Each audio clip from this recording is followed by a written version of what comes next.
Było to duże ryzyko, ale zdecydowałem się na to, bo od środka wiedziałem, jak działają media w Polsce i moim zdaniem nie jest to sposób dobry i uznałem właśnie, że wolę zaryzykować, zrobić coś swojego, może wyjdzie, może nie. Ja założyłem cel, że musimy bardzo szybko wbić pierwsze 20 000 subskrypcji, bo wiedzieliśmy, że bez tego żadna marka nie będzie nas poważnie traktować. U mnie ta praca jest bardzo nieregularna. Są dni, że pracuję 2 godziny, są takie dni, że pracuję 20 godzin.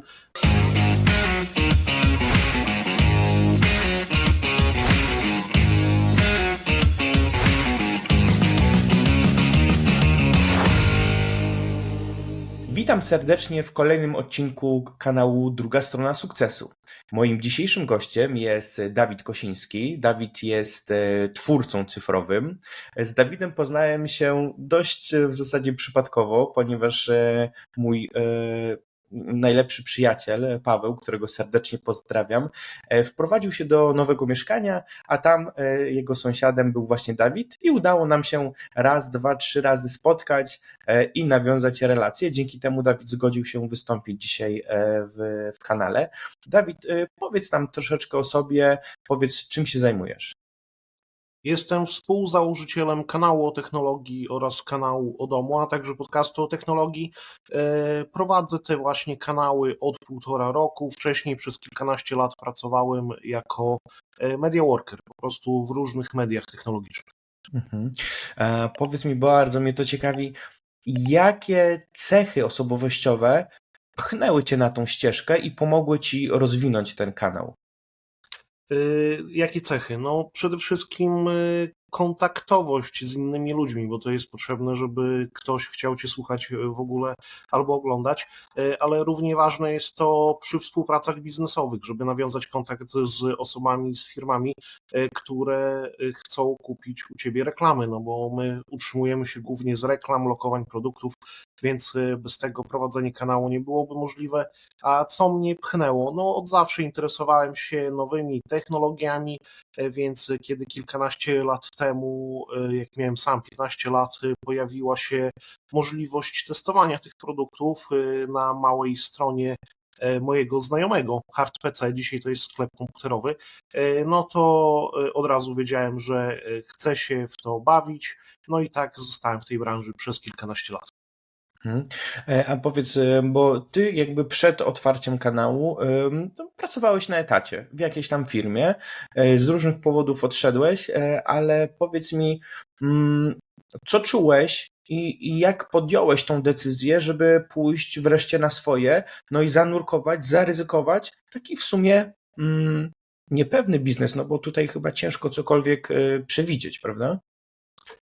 Tak, było to duże ryzyko, ale zdecydowałem się na to, bo wiedziałem, w jaki sposób, od środka wiedziałem, jak działają media w Polsce i moim zdaniem nie jest to sposób dobry i uznałem właśnie, że wolę zaryzykować, zrobić coś swojego, może wyjdzie, może nie. Na szczęście na ten moment okazało się, że wychodzi. A powiedz mi, czym się wyróżniasz na YouTubie? Jaki jest taki twój wyróżnik i jednocześnie może najsilniejsza strona? Poczucie humoru. Ludzie chcą słuchać ludzi, którzy są weseli, mają także dystans do siebie. Jest pewna grupa ludzi, którzy oglądają filmy na temat produktu wyłącznie dlatego, że chcą go kupić, ale jest też duża grupa osób, która traktuje te kolejne recenzje jak rozrywkę, więc chodzi o to, żeby tego widza nie zanudzić, więc wydaje mi się, że właśnie poczucie humoru tutaj jest kluczowe. No bo rozumiem, że oprócz recenzowania produktów tworzysz też jakieś inne filmy właśnie takie dookoła technologii? Tak, jakieś wydarzenia bieżące komentujemy. Zaraz zacznie się też gorący okres, no bo i premiera iPhone'ów będzie. Wszystkie te premiery najważniejsze staramy się relacjonować, jeździmy na targi różnego rodzaju i tak dalej. Dobrze, podjąłeś taki ważny krok, zaryzykowałeś. Czy masz jakąś radę dla osób, które są na etacie, w jakiś tam sposób może się męczą, może nie bardzo czują, że to jest ich ścieżka i myślą o tym pójściu na swoje, otwarciu własnej firmy? Czy masz dla nich jakąś radę może? Radę mam taką, żeby nie bać się tego zrobić przede wszystkim. Sam mam wielu znajomych, którzy cały czas mówią, że jak to w pracy źle, niedobrze, że najchętniej to by rzucili, tylko jak rozmawiam z nimi po kilku miesiącach czy po kilku latach, to okazuje się, że nic z tym faktem nie zrobili i dalej w tej pracy siedzą, której nienawidzą, więc przede wszystkim no, nie bać się. Moim zdaniem to jest najważniejsze, żeby w ogóle zacząć.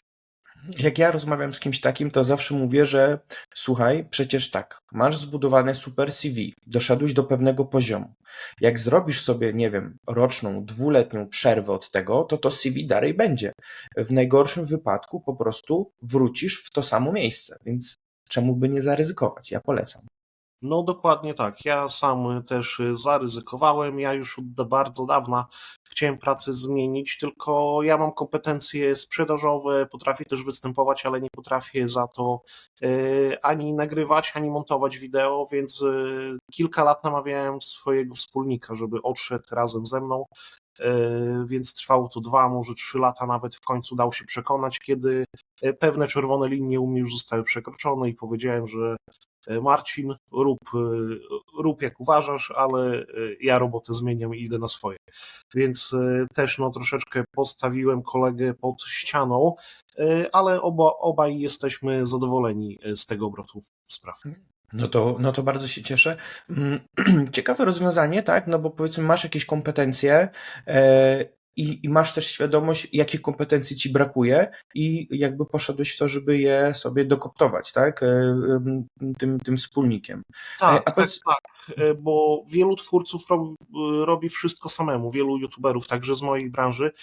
Moim zdaniem to nie jest zdrowe, bo każdy człowiek ma określoną przepustowość, więc jeżeli chcesz i montować, i nagrywać, samemu ogarniać kontakty biznesowe, zdecydowanie lepiej działać z kimś. Większość twórców, którzy decydują się na działanie z kimś, biorą właśnie menadżera, żeby on ogarniał wszystko poza nagrywaniem i tworzeniem tych materiałów, a u nas taką rolę menadżera właśnie pełnię ja i póki co właśnie kompetencje moje, wspólnika i jeszcze trzeciego współpracownika, Łukasza Kotkowskiego, to się bardzo dobrze zazębia po prostu, bo oni nie mają z kolei tych kompetencji, które ja mam, ja nie mam tych, które oni mają, więc to wszystko do siebie pasuje. mhm. Rozumiem, że pracowałeś z nimi wcześniej i pracujesz z Tak. nimi teraz. Powiedz, jak wam się układa ta współpraca pod kątem relacji po przejściu na swoje, co nie? No bo to jest troszkę inny typ pracy. Jesteście sami sobie szefami. Jak się wasza relacja układa? Dobrze. Jest pewien problem wyłącznie z tym, że no, czasami trzeba kogoś opieprzyć o coś, za coś, w sensie albo mnie, albo ich. I mamy świadomość tego, że robimy to po to, żeby ta firma lepiej funkcjonowała, więc przypominamy sobie o terminach i tak dalej. Wydaje mi się, że bardzo ważne jest, że u mnie i u Marcina, właśnie u mojego wspólnika, my się zawsze lubiliśmy, trzymaliśmy się gdzieś tam blisko siebie, bo znamy się od przedszkola praktycznie, ale nigdy to nie była taka przyjaźń na całe życie i w ogóle, bo wydaje mi się, że im głębsza byłaby ta relacja, tym prowadzenie biznesu byłoby trudniejsze. U nas była taka bardziej powierzchowna, być może bym powiedział, i dzięki temu w tym biznesie nam się to układa. Może to jest jakiś klucz. Ja na pewno słyszałem, że nie za dobrze jest wchodzić w biznes z przyjacielem, znajomym, i dużo zdrowiej jest, jeśli ta przyjaźń i relacja wyjdzie jakby po założeniu biznesu, po wspólnym działaniu. Że to są Zdecydowanie się zdrowe. zgadzam. To tylko rozszerzyłbym to też na nie tylko, żeby to wyszło w biznesie, ale być może też we wspólnej pracy. U nas ogromnym plusem jest to, że my robimy to samo, co robiliśmy wcześniej tak naprawdę, więc u nas to przejście na swoje w samych założeniach bardzo nie różni się od pracy, którą wykonywaliśmy wcześniej. Ja wcześniej zajmowałem się marketingiem właśnie w Spiders Web, Marcin i Łukasz nagrywali i montowali, więc robimy mniej więcej to samo, tylko u siebie i na swoich warunkach. Okej. No i ja powiem na przykład, że ja 6 lat prowadziłem z żoną sklep internetowy. I niektórzy się dziwią, ale no powiem szczerze, jakby akurat jakby na tle tym biznesowym i pracowym, no ja nie pamiętam żadnej nawet kłótni. W sensie na tyle nam się udało otwarcie rozmawiać o tych wszystkich rzeczach i na tyle fajnie podzielić się kompetencjami, bo to jest chyba ważne, Tak. że tych spięć nie było. A wiadomo, z żoną jesteś tak cały dzień jakby w domu i cały dzień w pracy, no jest tego dużo. Trzeba uważać. No zdecydowanie trzeba uważać, zresztą już COVID zweryfikował wiele związków i zamknięć. W poniedziałek wypuszczam odcinek z Darią i tam ona miała jakby 2 przypadki, kiedy jednak jej ta współpraca z partnerami nie wyszła. Także zachęcam do obejrzenia premiery w poniedziałek. Dawid, powiedz mi, ile pracowałeś na początku godzin, jak otworzyłeś kanał dziennie? U mnie ta praca jest bardzo nieregularna. Są dni, że pracuję 2 godziny, są takie dni, że pracuję 20 godzin, bo samo nagranie filmu, że ja usiądę i mnie Marcin czy tam Łukasz nagra, no to nie jest wszystko. To jest naprawdę jak góra lodowa, sam szczyt, który widać. U mnie najwięcej czasu zajmuje pozyskiwanie klientów, a także wypełnianie dokumentów na przykład, bo to nie jest tak, że te współprace same wpadają. Jak wpadają, to zazwyczaj jakieś kiepskie, a o jakieś fajne pomysły trzeba samemu się bić z działami marketingu wielu marek, bo te działy o dziwo często nie wiedzą, co będzie dobre dla odbiorcy, co odbiorcy zainteresuje, więc te propozycje, które przychodzą, no to w 70% odmawiamy. Podejrzewam, że 70-80% odpuszczamy, ale dużo pomysłów wymyślamy sami. Ja jestem taki dosyć kreatywny w tym i do tego jeszcze te dokumenty, o których mówiłem, bo jeżeli się współpracuje z marką taką jak Samsung, Huawei czy jakiś Blik na przykład, no to nie jest tutaj nic robione na gębę. Trzeba naprawdę zrobić wiele dokumentów, zarejestrować się jako strona, która będzie współpracować, rozmawiać. Ja miałem taką sytuację z jedną firmą, że w październiku chyba, albo we wrześniu nawet, zanim zacząłem prowadzić kanał w styczniu, dogadywałem już pierwsze partnerstwo, no i to partnerstwo dogadywałem, formalności same trwały pół roku, więc w kwietniu dopiero się pojawiło, więc to naprawdę zajmuje dużo czasu i to jest żmudna robota, chociaż dosyć przyjemna. A powiedz mi, jeszcze zanim dojdziemy do tego etapu, gdzie już możesz podpisywać papiery, negocjować umowy i tak dalej, jest etap, że ty musisz do tych marek dotrzeć, musisz z nimi zbudować relacje, no i przekonać ich do swojego pomysłu. Jak ty to robisz? Jaką masz strategię na to?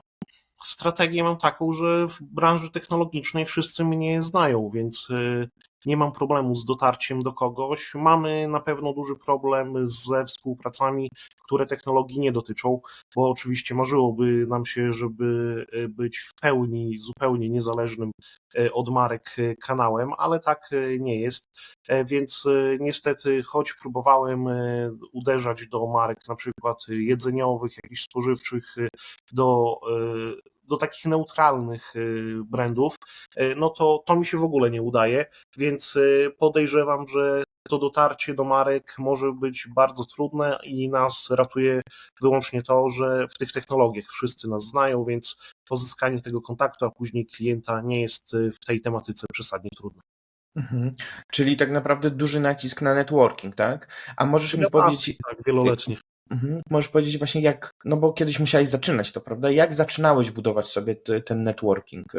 Co W robiłeś? moim przypadku to było łatwe, bo kiedy pracowałem jako ten media worker, no to marki i tak się ze mną kontaktowały. Nie był to zazwyczaj dział marketingu, tylko PR bardziej, ale wysyłali mi jakieś informacje prasowe, wypożyczali sprzęt na testy i tak dalej, więc mając już taki kontakt, łatwiej później było otrzymać kontakt do działu marketingu, do odpowiedniego domu mediowego i tak dalej, więc no trzeba już mieć jakiś kontakt, żeby dalej ten kontakt zbudować z innymi działami, bo doskonale wiem, że jeżeli ciebie w ogóle nie kojarzą, albo ktoś ciebie nie poleci właśnie z firmy, że porozmawiaj z tym człowiekiem, no to nawet odpowiedzi na maila nie otrzymasz i tak to wygląda.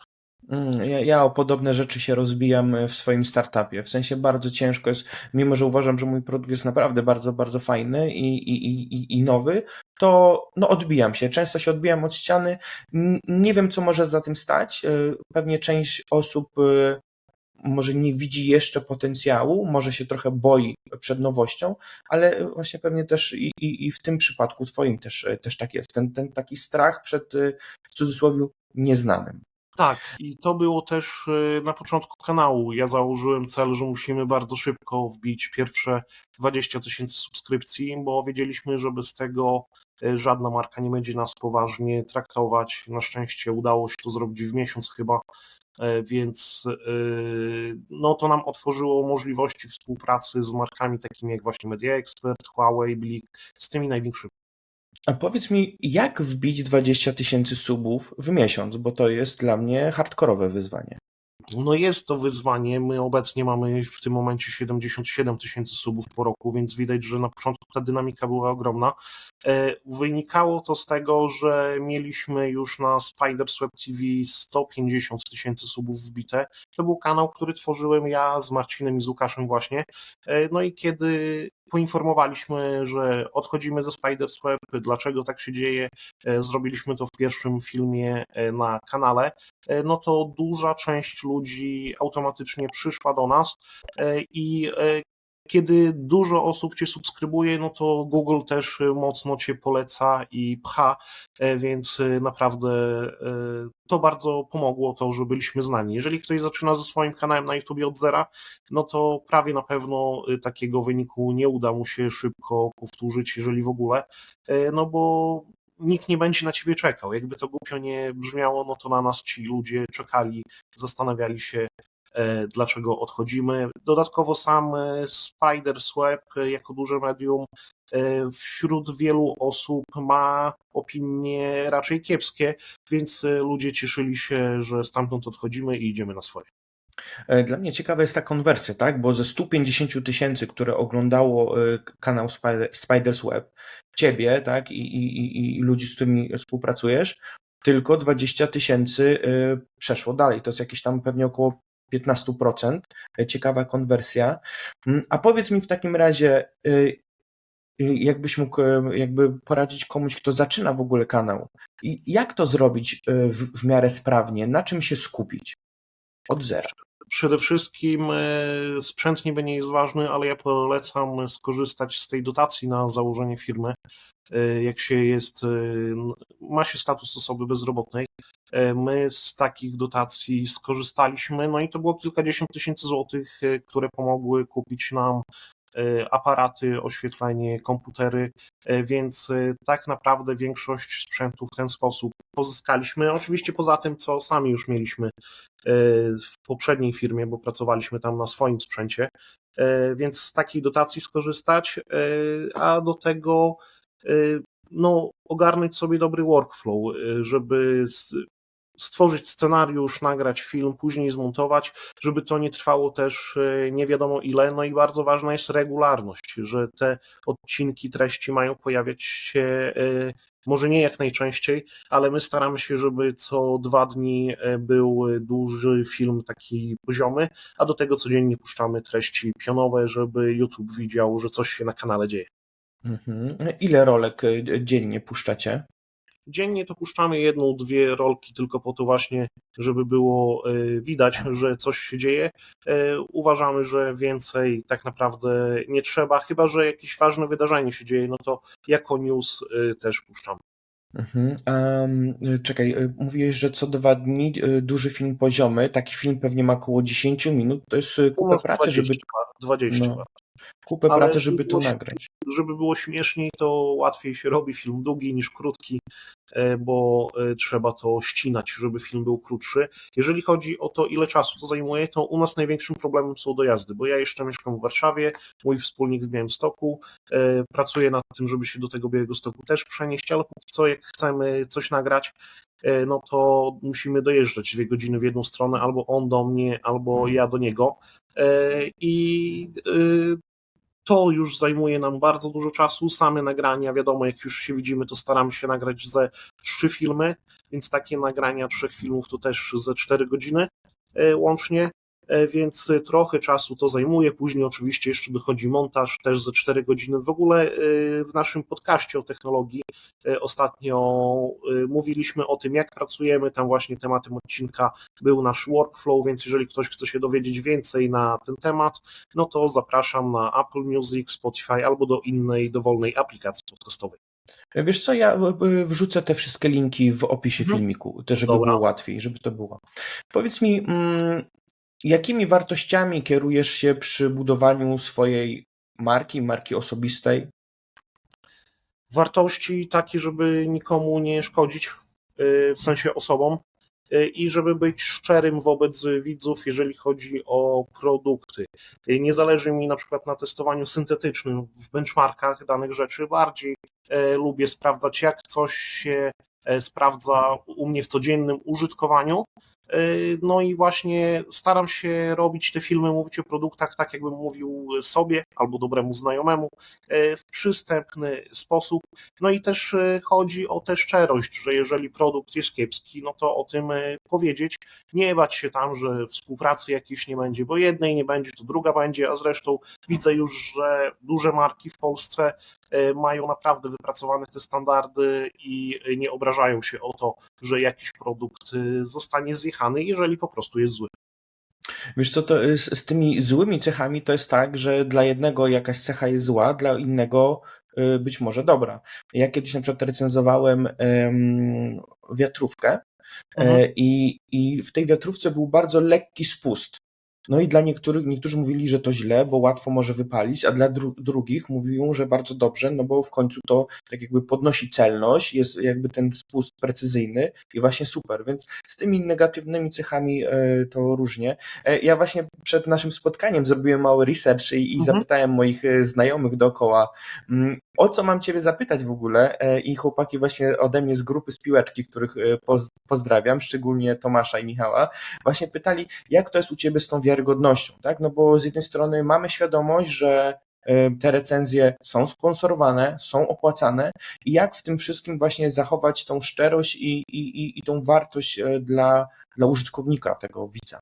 Znaczy recenzje nie są sponsorowane akurat u nas, wiele firm pyta, ale mówimy, że można kupić jakieś świadczenia dookoła. Można kupić film short, gdzieś w innym odcinku lokowanie produktu. Sama recenzja sponsorowana nie jest, więc w ten sposób działamy, ale wiadomo, że działamy z tymi wszystkimi markami, których produkty też testujemy i wiele osób może myśleć, że z tego powodu właśnie będziemy nieszczerzy w tym, co robimy. Tak jednak nie jest, ponieważ staramy się, mamy świadomość tego, że mamy świadomość tego, że tych współprac jest dużo. Jeżeli nawet jakaś firma się obrazi, to na jej miejsce przyjdą kolejne. No i tak jak mówiłem, te standardy w branży są już takie, że firmy zazwyczaj, nawet prawie zawsze, no, nie robią jakiegoś bólu z tego powodu, że coś uważasz na temat ich produktu, zwłaszcza, że jeżeli produkt jest kiepski, ma wady, to one w tej branży technicznej bardzo często są obiektywne. Po prostu, że coś się grzeje, albo telefon działa krótko na jednym ładowaniu, albo nie ma aktualizacji, więc to nie jest często czyjaś opinia, tylko to są obiektywne fakty. Mhm. Powiedz mi, czy masz w ogóle jakieś takie wpadki biznesowe, albo nie wiem, wpadki na jakichś nagrywkach, o których mógłbyś opowiedzieć? Tak, mieliśmy w listopadzie jedną dramę z recenzją telewizora, którą inny youtuber później zmiażdżył, bo to była kiepska recenzja. Było tam bardzo dużo niedopowiedzeń z mojej strony, no i taki materiał okraszony dodatkowo komentarzem innego twórcy sprawił, że byliśmy postrzegani jako właśnie osoby, które zrobiły recenzję jakąś sprzedaną. To nie był oczywiście sprzedany materiał, zabrakło nam po prostu kompetencji, więc to do tej pory była taka nasza największa wpadka, no ale my też wychodzimy z założenia, że jeżeli ktoś mówi ci, że robisz coś źle, no to trzeba się do tego, albo trzeba to obalić, jak ten ktoś kłamie, ale w tym przypadku miał rację, więc po prostu nagraliśmy film, przeprosiliśmy i tyle, no bo każdy popełnia błędy, więc nie ma co uznawać, że iść w zaparte i nie przepraszać, kiedy wszyscy wiedzą, że zrobiłeś coś złego. Bardzo fajne podejście. A powiedz, no bo tak rozumiem, że dobrą reputację buduje się latami, a ta reputacja potrafi w jednym momencie spaść. Jak właśnie sobie radzicie teraz z tą łatką, którą wam tak jakby troszkę przypieli? Dobrze, bo ta sprawa ucichła. Od tamtej pory też zwiększyliśmy research, poprawiliśmy, bierzemy też zewnętrznych specjalistów do tematów, w których jakoś wyjątkowo mocno się nie czujemy, żeby tam była jakaś merytoryczna współpraca, korekta, można powiedzieć. Więc radzimy sobie z tym dobrze, wiemy, że z takich właśnie wpadek trzeba wychodzić i wyciągać po prostu wnioski, a nie obrażać się na świat. A powiedz mi, czy wy w ogóle od początku działaliście organicznie, czy też promowaliście swoje filmy, żeby zyskać Na te zasięgi? Nie, na YouTubie działamy w 100% organicznie.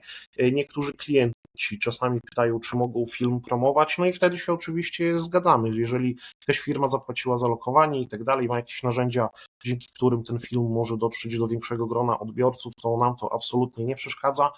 Płatnie promujemy treści, a raczej ja promuję wyłącznie chyba na moim TikToku, bo tam jest taka opcja dostępna bezpośrednio z aplikacji i też klienci często, którzy przychodzą, wiedzą jak to działa, więc mówią, że no chętnie kupię u Was film pionowy na temat taki i taki, tylko niech on ma załóżmy 50 000 wyświetleń. Jeżeli nie zrobi tego organicznie, no to korzystam z tego wbudowanego narzędzia. Okej, bardzo fajny tip. Powiedz mi, czy ty w ogóle masz jakąś strategię marketingową a propos kanału? Czy jakby masz jakiś dłuższy plan na to? Nie, wiesz co, bawimy się tą tak zwaną pracą, wymyślamy rzeczy na bieżąco. Teraz właśnie jesteśmy na etapie planowania spotkania albo spotkań dla widzów. Wiele rzeczy u nas przez przypadek się dzieje. Przez przypadek w sumie zatrudniłem naszego trzeciego współpracownika Łukasza Kotkowskiego. Nie była to przemyślana decyzja, a jestem z efektów bardzo zadowolony. Też pod wpływem emocji troszeczkę odszedłem z poprzedniej firmy. Podcast też nie myśleliśmy, żeby to robić, ale jakoś tak wyszło, więc u nas planu nie ma. Jesteśmy jak ten pies biegnący za jakimś samochodem, autobusem czy coś i jeżeli ten autobus się kiedyś zatrzyma, no to absolutnie nie będziemy wiedzieli, co dalej zrobić. Więc działamy absolutnie na bieżąco. Mhm. A powiedz mi, no bo YouTube jest platformą, która cały czas się zmienia. Jak myślisz, jakby w jakim kierunku to zmierza? W kierunku długich treści na YouTubie, bo YouTube wie, w czym jest mocny, czyli w długich treściach i też wyświetla oczywiście reklamy, więc my też zwiększyliśmy długość filmów z około 10 do 20 minut, bo dzięki temu te filmy mają lepsze wyświetlenia. YouTube takie właśnie promuje.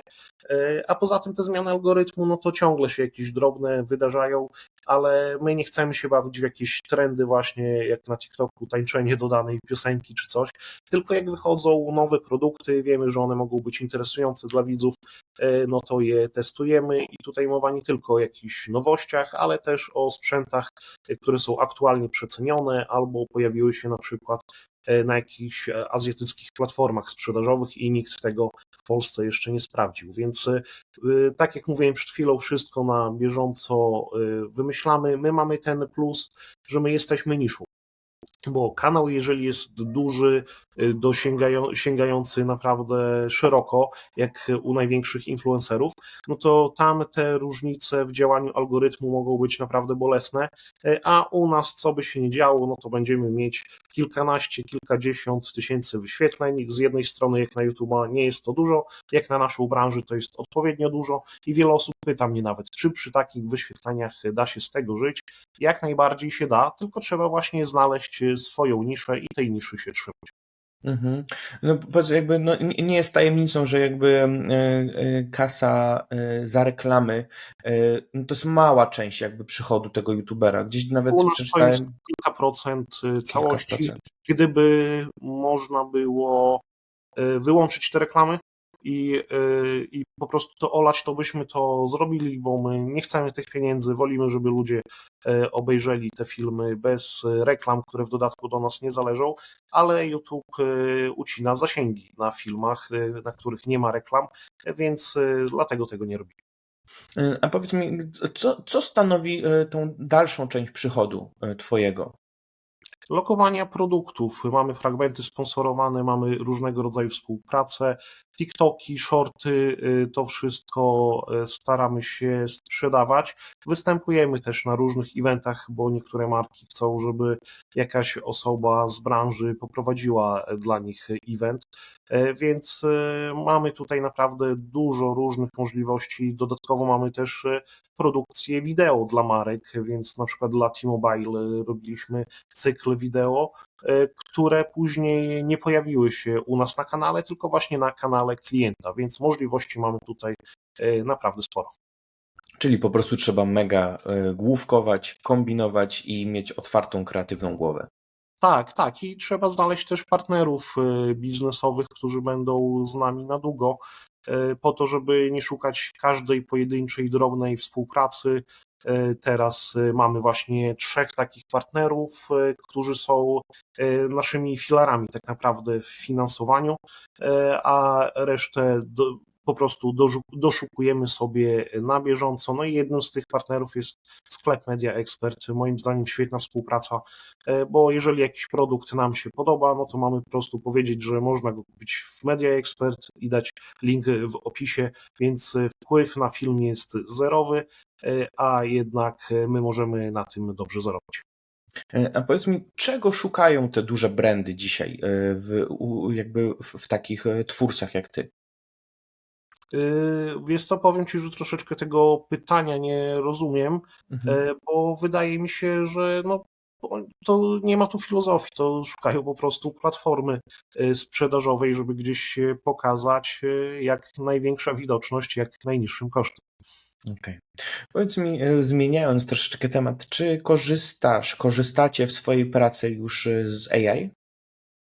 Nie, próbowaliśmy, mieliśmy jakieś próby, na przykład z narzędzia Eleven Labs próbowaliśmy korzystać, bo myśleliśmy, że jeżeli pomylimy się w jakimś filmie, to łatwo będzie dorobić tam głos, jeżeli wgramy jego próbkę, na przykład mojego, a nie umawiać się na kolejne nagrywki i tak dalej, ale powiem Ci, że w ogóle to się nie sprawdza, bo ten głos naturalnie brzmi zupełnie inaczej i nie da się go dobrze dopasować do filmu, który już jest nagrany. Gdyby coś robić w całości, to by się dało jak najbardziej, ale tak, żeby dosztukowywać coś, no to nie. Z takich narzędzi, którym blisko do AI, no to korzystam z Canvy do prezentacji, tam są fajne opcje też autowypełnień tych prezentacji i tak dalej, i z czatu GPT bardziej korzysta moja żona, bo ma pracę analityczną, ale zdarzało mi się tworzyć scenariusze, na przykład korzystając z AI, tylko to są scenariusze bardzo niedoskonałe i później tak ręcznie trzeba je poprawić. Mhm. Znaczy ten AI może tam pewne rzeczy przyspieszyć, stworzyć jakiś pierwszy draft, ale ten finalny szlif musi być od człowieka, który się zna, jest specjalistą w Tak. danym temacie. Jeśli chodzi o Eleven Labs, to ja to testowałem, zrobiłem sobie swojego awatara i o ile nie brzmi to jeszcze tak turbonaturalnie, to w niektórych przypadkach myślę, że można by było to wykorzystać. No u nas, mówię, w ogóle się nie sprawdziło, kilka miesięcy opłacałem, ale finalnie się okazało, że nic nie mogliśmy z tym zrobić. Zobaczymy, co przyniesie przyszłość. A powiedz mi, jak ty recenzujesz produkty? Czy ty freestylujesz na takim nagraniu, jeśli chodzi o Różnie treść? ci powiem, zdarza się, jeżeli temat jest jakiś bardzo zawiły, że robię scenariusz, ale jeżeli chodzi o taką produktówkę typową, no to zazwyczaj lecę z głowy, no bo staram się przekazać to, co sam sądzę na temat tego urządzenia i mówić jak człowiek do człowieka po prostu w zrozumiały sposób, więc tak, często działam bez scenariusza. Bo ja mam tutaj, przygotowałem się troszeczkę, mam super model telefonu. On jest trochę stary, leciwy, ale uważam, że jest jednym z z lepszych wyprodukowanych. Czy byłbyś w stanie powiedzieć coś o Nokii 3310? No Nokia 3310 absolutny klasyk. Co ciekawe, kiedy ten telefon trafił na rynek, to on był krytykowany za to, że jest mało odporny, a dzisiaj pojawiają się memy na temat tego, że może zniszczyć nawet płytę chodnikową albo coś innego. No, telefon sam miałem właśnie ten model, bardzo miłe wspomnienia z nim mam, w węża się grało bardzo długo, no i ten czas pracy, tego czasu pracy to mi dzisiaj brakuje, no bo jednak urządzenie mobilne, które można było ładować raz na tydzień, czy tam raz na 2 tygodnie, chciałbym, żeby takie znowu były. Ja mam taką historię. Pamiętam, że moja mama kiedyś zalała tą Nokię Coca-Colą. Normalnie Nokia była na dole w torbie, Coca-Cola się wylała, pływała, bo pamiętam, że szliśmy wtedy na plażę. No ale co, wyjęliśmy, opłukaliśmy wodą, troszeczkę rozebraliśmy, też wodę przemyliśmy i działała. Także dzisiaj ze smartfonem to jest chyba niemożliwe. No, co prawda są już modele wodoszczelne, spełniają tę normę IP68, ale Coca-Cola no to trudny zawodnik dla elektroniki. Powiedz mi, jakie są takie największe wyzwania w utrzymaniu stałego wzrostu kanału? Trzeba regularnie tworzyć treści i na pewno nie obrażać się na nowe formy wideo, które wprowadza YouTube. Znam wielu twórców, którzy płaczą, że oni z jednej strony nie mają partnerów, ale ich nie szukają, z drugiej strony płaczą, że nie mają wzrostów, ale nie robią shortsów, bo uważają, że te pionowe formy to jest coś złego, a nam jak Google coś sugeruje, żeby co zrobić, to po prostu robimy. Ostatnio maila dostaliśmy, żeby wspieranie włączyć, że jak ktoś zechce nam płacić, no i sami mamy taką filozofię, że chcemy mieć pieniądze z reklam, nie chcemy ich brać od ludzi w żadnej formie, ale no Google powiedział, no to włączyliśmy, tylko napisaliśmy, że ludzie nie klikajcie, nie kupujcie tego, bo to bez sensu, ale jak platforma mówi, żeby coś zrobić, no to zazwyczaj trzeba się jej słuchać. Mhm. A czy budujecie wokół swojego kanału społeczność i jak to robicie?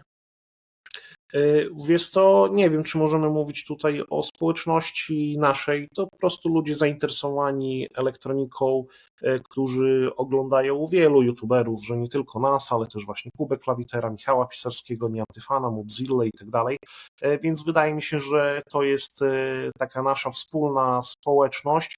Aktywnie jakoś nie próbowaliśmy budować. Zastanawialiśmy się, czy chcemy tworzyć jakiegoś Discorda właśnie dla tych ludzi, ale uznaliśmy, że podtrzymywanie dyskusji, pilnowanie ich i tak dalej będzie zjadać nam tak dużo czasu, że chyba nie warto tego robić, zwłaszcza, że jesteśmy na etapie, że z platform społecznościowych bardziej chcemy rezygnować niż na nich się pojawiać dla zdrowia psychicznego. Rozumiem. Wiesz co, ja mam ostatnio jedna z moich rolek na TikToku miała 170 000 wyświetleń, to rozmawialiśmy o tym, ale wiesz co, to chyba te wyświetlenia były spowodowane komentarzami, gdzie było ich bardzo dużo, ale powiem Ci, zagłębiłem się w te komentarze i straszne było to, że wiele z tych osób raz, że nie obejrzało nawet tego filmiku do końca, dwa, wydaje mi się, że nawet nie chciało zrozumieć tej treści, która była tam zawarta. I naprawdę w komentarzach poleciał straszny jad, więc przykro mi, że ten filmik miał wyświetlenia dlatego, że tam było tyle hejtu, tyle negatywności i że to go wypromowało. No, ale to jest standard. Ludzie filmów nie oglądają i komentują, pytają o rzeczy, które w filmie są. Dziwne to jest, bo ja nie wyobrażam sobie skomentować jakiś film bez obejrzenia go, no ale takie czasy. No to takie czytanie ze zrozumieniem brak. A powiedz mi, bo wy odpowiadacie na komentarze pod filmikami? Tak, staram się wszystkie komentarze czytać i odpowiadać na nie. Mamy nawet taką zabawę naszą, że rzucamy hasło na koniec filmu i jak ktoś to hasło napisze, to tam serduszkujemy ten komentarz, więc na bieżąco staramy się wszystkie komentarze sprawdzać. Robimy to kilkanaście razy dziennie. Mhm. A powiedz mi, znowu zmieniając temat, jak współpracuje się z dużymi markami? Jak wyglądają na przykład takie negocjacje umów? Czy to są twarde negocjacje? Czy marka wychodzi z pozycji siły, czy bardziej z pozycji takiej współpracy? Wiesz co, przez to, że mnie w tych firmach już znają i wcześniej dużo rozmawialiśmy i działaliśmy, no to na pewno nie ma tutaj pozycji siły, to jest po prostu współpraca i dogadywanie się. Wszyscy też youtuberzy technologiczni mają podobne stawki rynkowe, poza jakimiś pewnie największymi typu Ziemniak czy Kuba Klawiter, ale więc ja wiem, na ile mogę sobie pozwolić finansowo. Firmy widzą, że wszędzie płacą podobne pieniądze, więc tutaj jakichś negocjacji bardzo ciężkich nie ma. Współpraca z tymi dużymi markami jest bardzo przyjemna. Powiem wręcz, że z dużą marką łatwiej się współpracuje niż z małą, która przyjdzie raz i zostawi mniejszy budżet niż taka duża firma, bo doświadczenie nam mówi, że im mniejszy budżet, tym klient jest bardziej upierdliwy, ale może dlatego, że często wydaje swoje prywatne pieniądze, a nie robi tego pracownik, który po prostu ma kupić 20 kampanii marketingowych w całym internecie. Mhm. Ja to potwierdzam, bo parę lat byłem freelancerem, grafikiem i właśnie z dużą firmą pracowałem, jak nie wiem, z Coca-Cola, Hyundai, Adidas, Reebok i z tymi ludźmi się po prostu współpracuje zupełnie inaczej. Ja uważam, że lepiej, bo na przykład takie marki potrafiły po prostu słuchać, co ja do nich mówię i polecać na moim, jakby bazować na moim doświadczeniu, a te małe marki zazwyczaj właśnie przychodziły i bardzo dużo mi narzucały, przez co w moich ocenie ten efekt był dużo, dużo gorszy niż by mógł. To jest taki paradoks, No że płacą. najważniejsze jest, żeby twórcy dać swobodę. My ostatnio mieliśmy współpracę, co prawda z dużą marką, ale ta współpraca nie była realizowana przez polski oddział jak zwykle, który nas zna, tylko przez oddział zagraniczny. I to, jak oni nas nie znali, to był dramat. Zrobiliśmy film i później 3 miesiące bujaliśmy się, żeby go opublikować, bo cały czas było, że to nie tak, czy to można poprawić. No i ja po prostu przez 3 miesiące codziennie odpisałem, że nie poprawimy tego, bo coś tam. Nie zrobimy tego, bo to nieprawda. Nie, bo to jest marketing czysty i ja o tym nie powiem. Finalnie nic w tym filmie nie zmieniłem, ale przez 3 miesiące wymieniłem kilkaset maili w tej sprawie. W ogóle ta firma była zdziwiona, że czemu nie robimy filmu jak jakiś tam inny zagraniczny twórca, ale zapytałem ich po prostu, no ludzie, przecież przyszliście do mnie na mój kanał, ja występuję, no chyba widzieliście, na co się piszecie, a nie teraz mówicie, że powinienem robić film jak ktoś tam, więc albo wypad i kasujemy po prostu ten film, albo puszczamy go w tej formie, w jakiej go zrobiliśmy, no i udało się tą drugą opcję ogarnąć. Tu jest jeszcze taki problem, że jakby specyfika każdego rynku, tudzież specyfika każdego narodu jest inna, więc no takie ingerencje z punktu Nie, widzenia. to byli Azjaci akurat i oni w ogóle nie rozumieli, co się u nas dzieje, co się sprzedaje, bo jeżeli chodzi o takie płatne materiały, to na technologicznym YouTubie światowym y, bywają niepodpisane współprace i tak dalej, chamskie bardzo, polecanie kiepskich produktów. Mam wrażenie, że w Polsce ten rynek jest znacznie bardziej ucywilizowany, ale właśnie jak ktoś przychodzi z takiej globalnej agencji marketingowej, no to później w Polsce dziwi się, że czemu nie powiesz w tym materiale wszystkiego o tym naszym telewizorze, na przykład w tym przypadku to był telewizor, wszystkiego, co chcemy zrobić. Trafiają się pojedynczy twórcy, nawet przy tej właśnie kampanii było, że ktoś zrobił film 1:1, tak jak prosili, wszystko powiedział, ale to są pojedyncze przypadki. Ja, tak jak mówiłem, nawet jeżeli mówimy o materiale tworzonym we współpracy z marką, zależy mi na tej szczerości. Niestety zawsze się znajdzie ktoś, kto psuje ten rynek, prawda? Pytanie, czy to oni psują, czy my psujemy? Nie, no ja mi się wydaje, że jednak szczerość jest taką wartością, którą zawsze warto się trzymać. Tak. Powiedz mi, no bo już prowadzisz ten biznes, tak? 1,5 roku, dobrze pamiętam? Tak. Wcześniej pracowałeś też w biznesie, tylko jakby już tylko stacjonarnie. masz jakieś rady dla młodych ludzi, czym powinni się kierować właśnie na przykład w doborze miejsca pracy albo właśnie kreowaniu swojej kariery? Uważam, że pracę trzeba często zmieniać co kilka lat. Ja siedziałem w Spider's Web lat 11 prawie i to było zdecydowanie za długo. Mimo że starałem się zmieniać kompetencje, bo najpierw tam pisałem, później nagrywałem filmy, zająłem się też właśnie marketingiem i sprzedażą, więc pracowałem w jednym miejscu, ale sobie stanowisko pracy regularnie zmieniałem, ale i tak uważam, że byłem tam zdecydowanie za długo i takie zasiedzenie się w jednej firmie, no może być to kuszące, no bo jednak już znamy dane środowisko, ale i żeby mieć wyższe zarobki, i żeby podnosić swoje kompetencje, radziłbym tę pracę dla sportu co kilka lat zmieniać. Mhm. Jedyne, co wstrzymuje ludzi, to chyba jakaś tam forma strachu przed nieznanym, prawda? No bo jednak. Tak, ja się absolutnie nie dziwię. No, u mnie ze wspólnikiem tak było. Ja byłem pewien, że nasz pomysł wypali, że to będzie hulać, a on się bał i z jego powodu właśnie kilka lat czekaliśmy. A kiedy poszliśmy na swoje, no to sam mi przyznał rację, powiedział, że to była dobra decyzja, tylko szkoda, że podjęliśmy ją tak późno. Mhm. Powiedz mi, jakie cechy osobowościowe powinno się mieć, żeby móc pchać się w ten biznes twórców cyfrowych, YouTube i tak dalej? Trzeba być trochę bezczelnym i jechać po bandzie, ale trzeba mieć też, wydaje mi się, sporo pokory dla widza i pamiętać o tym, że gdyby nie widzowie, no to ten kanał albo inny nie mógłby po prostu funkcjonować. Trzeba pamiętać o tym, że jesteśmy ludźmi, robimy treści dla ludzi, więc ja staram się te treści robić tak, żebym sam był z nich zadowolony.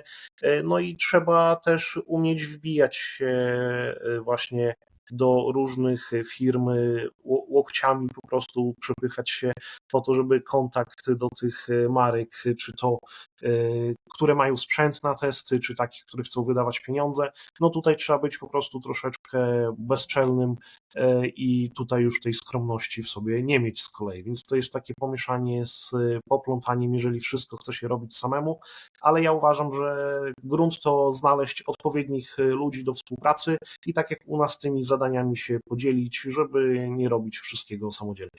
Mhm.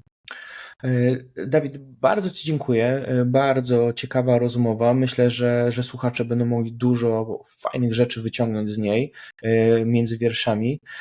Dziękuję Ci, że zgodziłeś się przyjąć moje zaproszenie. Ja życzę Dziękuję Tobie i Waszemu kanałowi wielu sukcesów. Powiem szczerze, sam oglądam. Ostatnio nawet moja ciocia mi podesłała Wasz filmik, co mnie bardzo ucieszyło, więc i to tak wiesz, jakby niezależnie. Ja mówię, ja znam tego gościa. Więc no, życzę Wam wszystkiego dobrego, bądźcie na swoim, walczcie, no i rozwijajcie się. Ja Tobie też życzę wszystkiego najlepszego i dziękuję za zaproszenie. Cześć. Udanego tygodnia, trzymaj się, cześć. Hej.